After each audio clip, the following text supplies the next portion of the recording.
Market failure is an economic situation defined by inefficient distribution of goods and services in the free market.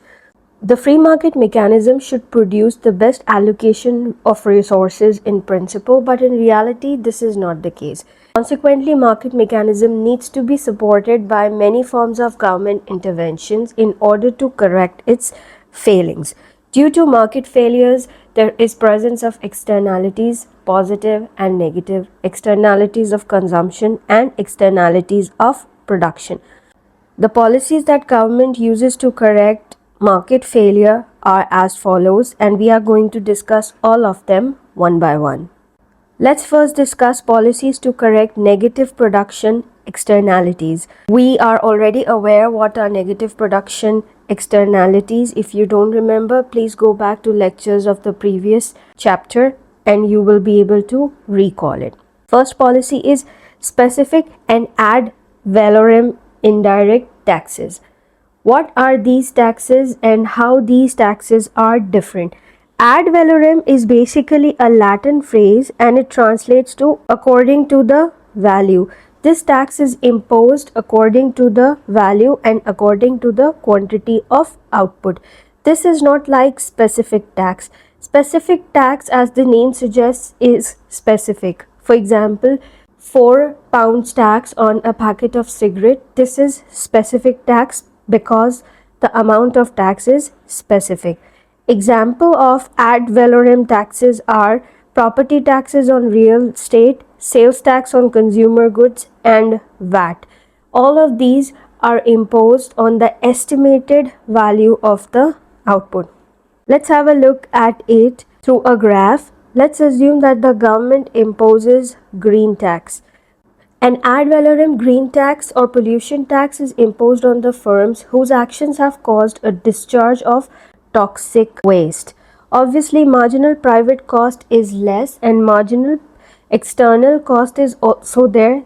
Now, the price at which the firm is selling products initially is P and is producing the quantity Q. When tax is imposed, the price increases from P to P1 and the output produced becomes Q1. Output produced is also reduced when the tax is imposed. The firm agrees to bear the loss and agrees to receive the price P2 instead of P1 or instead of P. P is the optimum price point, but after imposition of tax, the entire area P1, P2, Y, Z. This becomes the entire tax, where P1, P, Y, X is the consumer burden and P, P2, X, Z is the producer burden. However, there are issues associated with imposition of these taxes. One of the biggest issue is calculation or estimating the exact value of tax that needs to be imposed.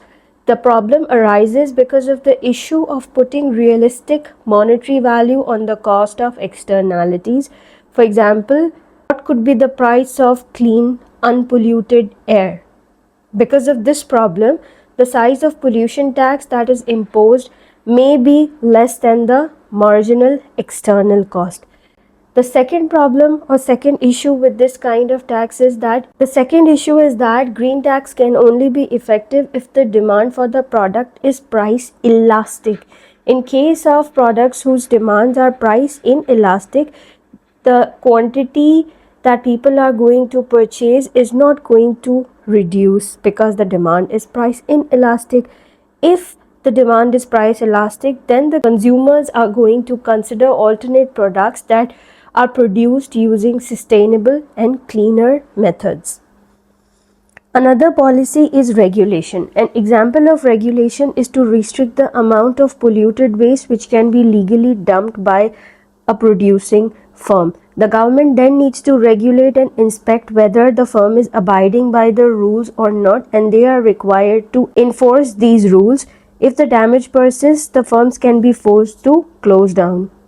Another form of regulation is to set legal limits on the amount of carbon particles that are emitted from exhaust vehicle, and this is enforced almost everywhere globally and is called the command and control approach. Not only regulation but deregulation also works in certain cases. That is done to ease the entry of other firms in the markets and to encourage competition between the firms. That way, all the firms will be forced to allocate resources efficiently.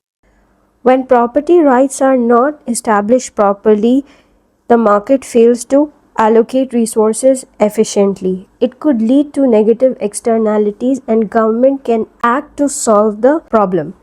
Property right is the exclusive authority to determine how a resource can be used.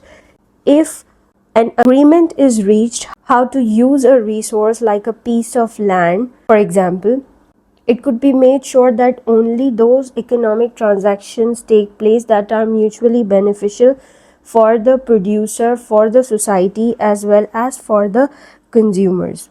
Property rights can be extended. Owners of the property can prevent others from imposing costs on their property, or they could charge them if they impose costs. Two things can happen if property rights are established properly. The polluting firm can be forced to leave the premises because they are polluting the environment. If they own the property rights, they can claim or they can argue that they should not be made to pay the cost of moving because they own the property and it's their right to use the property however they want. The government could then threaten to use new regulations and wait till a bargain is reached. Therefore, it would be wise to reach a bargain early on in the process. Second, if those affected by negative externalities are assigned property rights, then polluting firm may be sued and obliged to compensate them in some way. In principle, the charge would be equal to the marginal external cost. There is likely to be a difference in bargaining power of two parties. An individual with property rights is likely to experience problems if taking on a powerful multinational company. The chance of success will be greater if others with property rights join the action against the polluting firm. So property rights in all totality forces cooperation to achieve mutually benefit outcome and to help in efficient allocation of resources. Another intervention is the pollution permits, where a market to trade pollution rights are traded as well. This is called as the cap and trade system, and rights are issued to the firms regarding the limits of polluting water, land and air, all of them. It's not like direct taxation and regulation. Pollution permits are a market-based solution as they can be bought and sold. The figure shows how the cap and trade system operates. When introduced, the supply of pollution permits is S with a demand of D. Market price is therefore P. Assume over time the demand increases to D1 as more pollutants are being emitted due to production growth. With the supply fixed at S, the price rises to P1, giving every incentive to polluting firm to be more environmentally efficient. A more ambitious approach as being applied in certain countries is to reduce the number of permits available over time. Hence, the supply curve will shift towards left to S1, with the price of permits rising to P2. This puts even more financial pressure on firms to invest in cleaner technologies, so cutting down on greenhouse gas emissions. However, there are criticisms of using pollution permits as an intervention strategy because the European Union emission trading system has suffered at times from an oversupply of permits, mainly as a consequence of a decline in industrial production coincident with the recession in 2008 and in 2013. One likely solution is to cut back on the supply of permits.